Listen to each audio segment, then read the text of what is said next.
Yo, what's up YouTube? It's your boy Fitz back here with yet another video. Today I got y'all boys with the best build NBA 2K22 currently. And today I'm gonna be going over everything that I always do for these build videos. I'm gonna give y'all pretty much the height with wingspan, attributes, takeover, and the bad setup for this build. So if you guys want more videos like this, I need y'all boys right now to smash the like button. It's gonna show me a lot. Hit that sub button if you do. But without further ado, let's hop straight into it.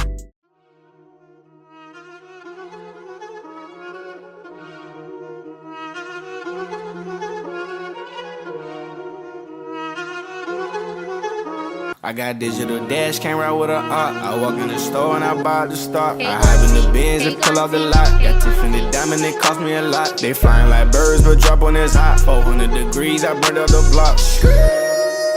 Burn out, make one call, they turn out. CC the gang, get the word out. When the shit getting hot, you the first out. Cover my wrist with a watch and I flood it with rocks. Now I look at the time all day. Be high right through your block and I drop off the top and I know you can see my face. You my dog at the end, don't care what the bitch is. Alright, so let's hop straight into it. So when it comes to the build, we're gonna make it the point guard position, and the number is completely up to you. Then when it comes to the pie chart, we're gonna go down to the finishing and shooting. Now, not gonna be the one where you get both of them, not gonna be the one where you get shooting Hall of Fame, you're gonna only get finishing Hall of Fame. This is, in my opinion, the best of the three, and in my opinion, the most balanced pie chart in the game after that recent patch. Then when it comes to the physicals, you're going to go down, go to the speed vert, or go with speed pie chart, but it's up to you on which one you want to go with. I'm going to go with speed pie chart because I want to be as fast as possible. Then when it comes to the attributes, now there's a couple different ways you can make it. Now you can make it this way where you end up with 17 on shooting. Now if you end up with 17 on shooting, you're going to be pretty much making it like this. Or if you go with the 20 on shooting, you're going to go with it like this. And then you will be able to have 14 on playmaking. For the perimeter defense, lateral quickness and steal, that will all be max. Then you'll put a little bit up on defensive rebound to get 5. And then when it comes to the driving layup, the driving dunk, and then you'll put the rest on close shot. That's pretty much how you would make it. It would be with 16, 20, 14, and 5. That's not the way I'm going to end up making it though.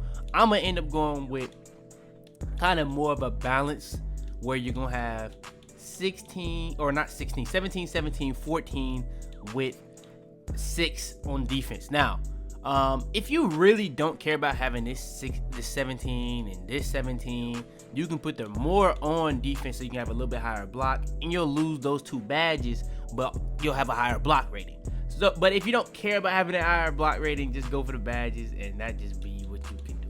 That's what I'll say. So I'm gonna go for the higher badges for video purposes, but if I was making it, I'd probably actually go for the higher block rating, to be honest with you. But then when it comes to the body type, it's completely up to you. You can go any of these. I'm gonna go on a kind of smaller. Then when it comes to the weight, I'm gonna have a video coming out on the metric system video because I need to get that out where I explain everything for y'all boys, because y'all be getting a little too confused for me to be doing it in video. So we're gonna do it regular, but that video is coming very soon, so stay tuned. But yeah, when it comes to the height, it's a couple different heights you can go. You can go all the way up to 6'5", or you can go below 6'4" if you want those dribble moves. Now, with that being said, a lot of people are trying to make their builds based off the little new patch that dropped, where you're gonna be pretty much able to get that +1 to ball handle, that +1 to driving dunk. So maybe that might allow you to get certain things. But with that being said, those don't actually allow you to get animations. So, but yeah, we're still gonna go 6'4". Anything below 6'5", you're gonna be able to get those dribbles as long as you have an 85 ball handle. So that's what we're doing. 6'4". Go down in weight. That's gonna pretty much make you be as fast as possible, but you don't have to go minimum so you don't lose too much of strength in interior defense. But we're still gonna be at 178, so we can have our max speed and acceleration. Then when it comes to the wingspan, you don't want to lose 1 on ball handle. So what you're gonna end up being is right here on the wingspan, where you're gonna be able to have 82 driving dunk, a 77 3-pointer, an 81 ball handle with all these defensive stats. Now, this is what the build looks like at 95. Everything that you see on the screen. Then when it comes to being 99, you're going to get +4. So for the driving dunk, you're not only going to get the pro contact dunks at 84 driving dunk, but you're also going to get the small at 86 because you're 6'5" and under. That's another reason why you want to go. Well, I mean, if you went 6'5", you would still be able to get it, so that's not really a big deal there.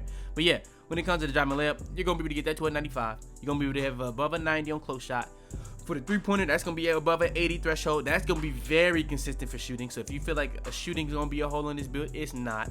Mid-range, that's going to be above an 80. Free throws going to be at a 90. For the ball handler, that's going to be right at 85 on the dot at 99. Above an 80 on pass accuracy. So you're going to be able to pretty much do pretty much everything on offense that you're really trying to do. Shoot consistently, get contact dunks, and get all the dribble moves. You just won't have Hall of Fame like shooting and playmaking, but you're going to be just as good. It's not going to be as good, but it's going to be right there. It's gonna be right there. So yeah.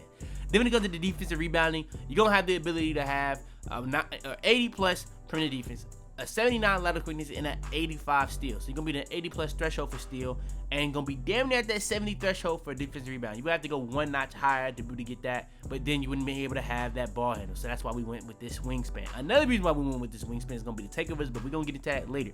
But yeah, when it comes to the speed, acceleration, and vertical, that's going up +4 also, but you can get gym wrap where it'll be another +4. That's going to be +8 in total. So yeah, you're going to end up with a 95 speed, a 95 acceleration, and an 80 vertical. Now, the way to get speed with ball on current gen, you combine your speed and your ball handle, and it's more weighted on your speed to be able to get your speed with ball rating. So you're going to have a 90 plus speed with ball on this build also. So that's another W.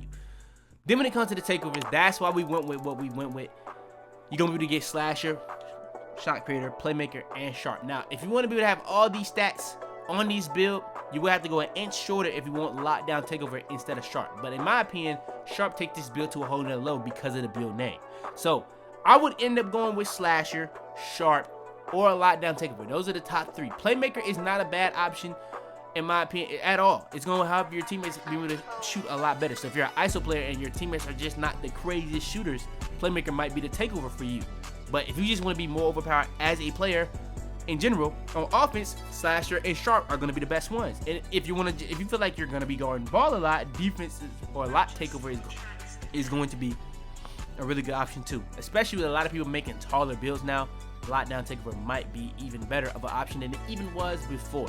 But yeah, I'm gonna go with sharp takeover, and the build comes out as a slashing playmaker. So yeah, you're gonna be a build called slashing playmaker with sharp takeover. You're gonna have contact dunks on it, you're gonna have all the dribble moves on it, and you're gonna have actually decent defense on this build. So yeah, in my opinion, that is the best build in the game as of right now, especially the best guard build, especially after the patch where left right is patched. So you're gonna be able to rim run on people if you want to. You're gonna be able to ISO up. You're gonna be able to get big greens, all that type of stuff. If you want to play pick and roll, you can. If you want to play ISO, you can with this build. Just want to let that know. But yeah, let's go ahead and test the build so we can pretty much see what the best bad setup is for this build.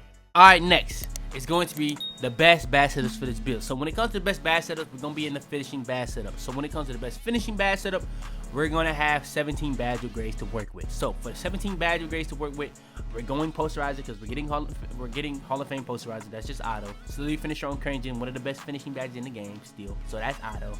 Then we have limitless takeoff. Then we still have five badge upgrades to work with. I'm gonna go Giant Slayer. Why? Because not only because of the height advantage stuff, but it's really gonna be reducing the possibility of getting blocked. Now that's kind of more important on next gen, I've noticed, but still not being able to get blocked on a lot of your animations is gonna be huge and significant, especially when you have this alongside Slowly Finisher. But if you don't want to go with a Giant Slayer, Fearless Finisher is another good option. That's gonna pretty much make you make a lot more layups.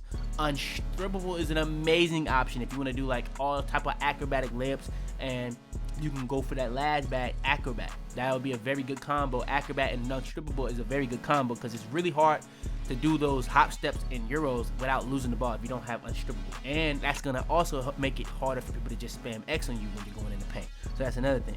But yeah, what I would do if I'm making it, I'm going Giant Slayer and going with pretty much one of the best bronze badges, if not the best bronze badge, for especially the finishing category. Lob City Finisher, and that's just gonna pretty much improve my ability to do or finish lobs in every single type, whether it's being faster on these lobs, catching them more, and finishing more through traffic. So yeah, that's gonna be the best finishing badge setup for this build.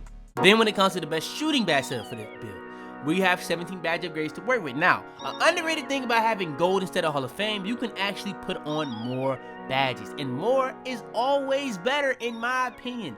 Now, sometimes Hall of Fame is overpowered, like Sniper Hall of Fame, overpowered. Hall of Fame Blinders, overpowered. Hall of Fame Mismatch, overpowered.